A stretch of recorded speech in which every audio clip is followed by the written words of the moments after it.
बहुत समय पहले की बात है। एक घना जंगल था जहां हर जानवर खुद को सबसे महान समझता था, लेकिन वहीं रहता था एक नन्हा चूहा, नन्हू, जिसे कोई नहीं पूछता।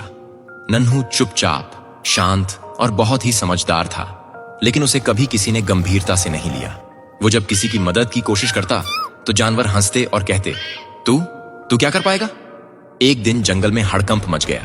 राजा हाथी, जंगल का सबसे बड़ा और ताकतवर प्राणी, एक गहरे दलदली गड्ढे में गिर गया।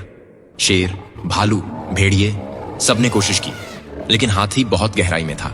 रस्सियां खींची गईं, पेड़ गिराए गए, कुछ काम नहीं आया। तभी सबके बीच से नन्हू चूहा धीरे से आगे आया। सारे जानवर हंस पड़े। तू भी आया है हाथी को बचाने, चल जा यहां से। लेकिन नन्हू ने कुछ नहीं कहा।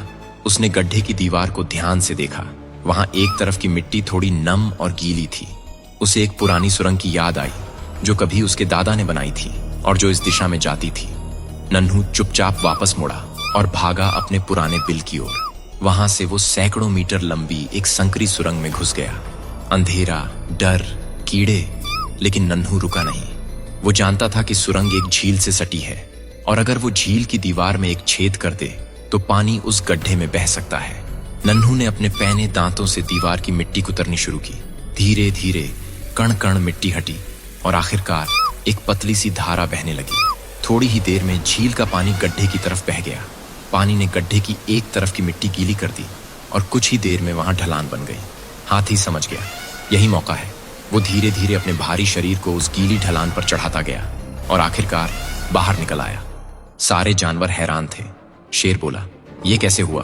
हमने तो सब कोशिश कर ली थी। तभी मिट्टी में से एक छोटी सी पूंछ हिली और बाहर निकला नन्हू चूहा, कीचड़ से सना लेकिन मुस्कुराता हुआ।